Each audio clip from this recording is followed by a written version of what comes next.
for the LPG. Yes, sir. Okay. I don't see the labels up there, so I don't know what size tank this is, but it's a big tank. Probably, I don't know, 30-gallon tank or so, big one. But here would be, and it's all pretty well labeled. This is the fill when you go to the station to fill the tank. You've got a gauge down here. And also there is a display. You can see it's wired up to the monitor panel inside, just above the door, the entry door. Okay. And you've got your on-off valve here. And just like any other propane tank. When you're filling it, do you turn off the on-off valve? Yes, it should be off. When you go into the station, generally they're not going to let you touch it anyway. They want to fill the tank, and they're going to turn the valve off. They're going to open up this little 10% valve up here, 20% valve, and so when they fill it, as soon as the tank is full of liquid, you'll see the liquid start to shoot out. They know it's full, and they close it.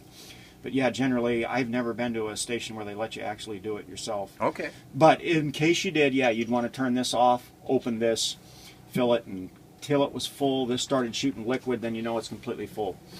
And then close the little fill valve.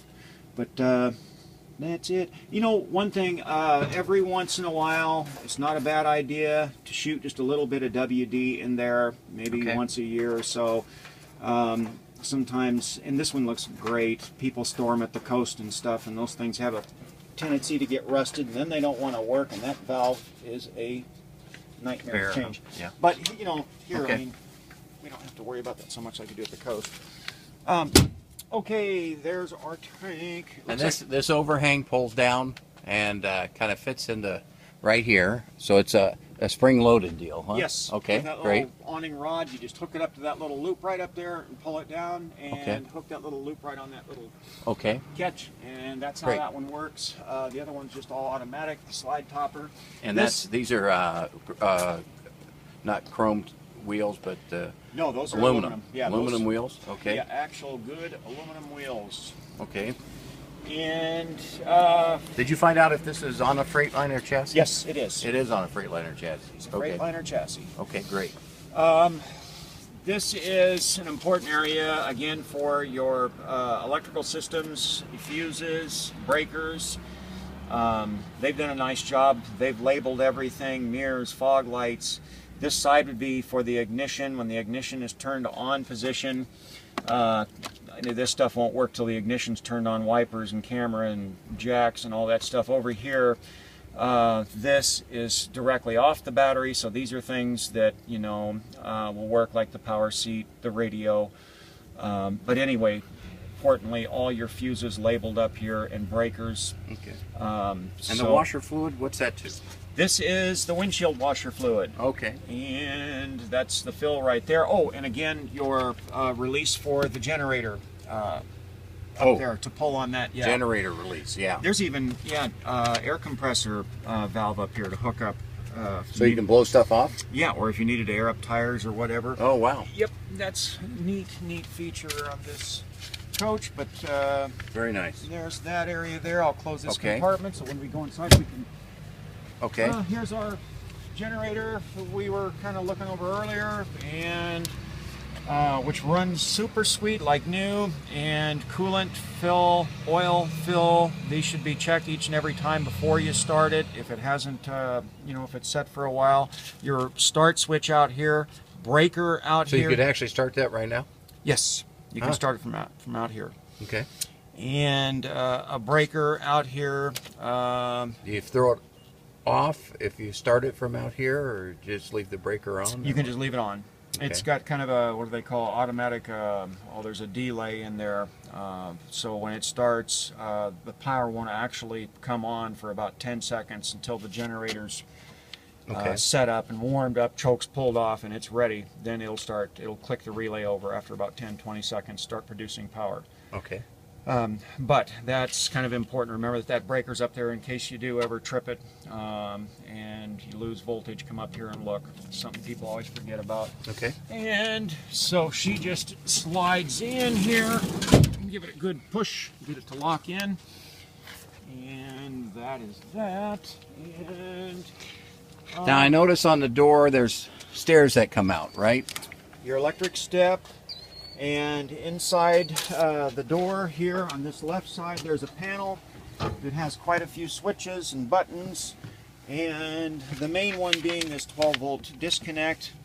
As you remember, turn on your main disconnects at the battery compartment. Those are turned on. Then we come up here and hit our 12-volt switch to give us power here, and then we're able to operate our ceiling lights, the light at the handle, entrance step, all the various lights, awning, and so you have to hit the to do that. You hit you have to hit the 12-volt first here, huh? Yes, have to flip on the 12-volt, and you'll see the lights come on, because if we go, let's go ahead and do that. Turn it off, you can see all the lights go out, the little green lights. And let's turn it back on now. Then we flip our 12-volt on. Oh, I see. Everything went lit up. Yeah. Yep. So then you can start turning on stuff, huh? Yes. Okay. And everything works here? Yes. All the lights work, and our entrance step and our awning is all working good. There's also up here, there's a switch for the shade. These are actually electric shades here. And up there. Those are electric shades. You can actually, drop them down. Now the key's got to be on for those, but the shade can come down. And then also... Oh, that's on top there, yeah. Also, there's a cover here for the step that comes out. Now, I believe... A cover that comes out for the step. This little slide will actually come out and cover this area, so you can walk around and not fall into the step well.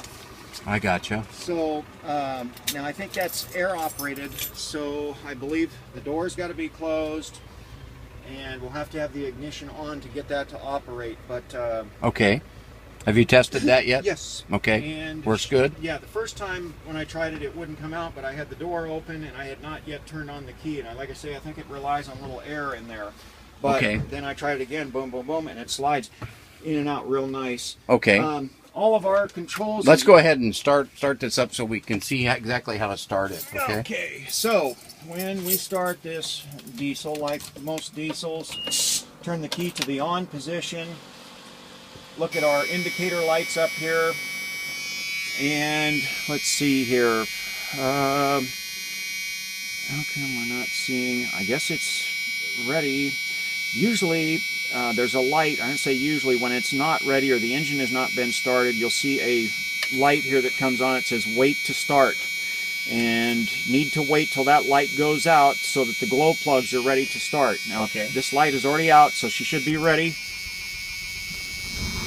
to start, which it is. She fires right up, and as you can see, it's in the park position. This is the parking brake over here. Pull to apply, push to release. Let's see, do that one more time. So this is apply. Pull to apply, and it's all labeled right there, which it's in. It's in the parking brake showing up here on the dash. Push to release. Now, Now, when we first start this, it's good to start it up and then let the air come up. And usually that buzzer will stay on. Most diesels, it'll stay on until the air is pumped up, and it's got enough air in the system to operate the brakes and the air ride suspension. So whenever I start a diesel pusher, whether I hear a buzzer or not, I let it run for a few minutes to get, like I say, air in the brake system and air in the air ride. Okay. Now, where does it need to be? About 120? Front air, rear air type thing? Yeah, this one, it looks like it's actually set when it levels. Yeah, it sets up at here at about 120. It doesn't seem to go up any higher. Like right now, we heard it release. Okay. So I think this is the position it's going to be at. And not all of them are the same, but this one apparently is at the 120 range. All of our indicators for voltage, oil pressure, engine temp, all that stuff. I ran it the other day, and I watched our temperature come up. I ran it for about 30 minutes. It never even got, I'd say, even hot or warm or whatever. Just ran a nice, cool position. All the stuff up here is pretty self-explanatory. All of these, we've got... all the fans running and everything? Yep, our left fan, right fan, fog lights I checked, our headlights, and then here we have the high beam, as you can see, indicates up there, checked, working properly. Turn signals, left, right, all working front and back. Let's see here, our wipers. Let's see here, what do we do here?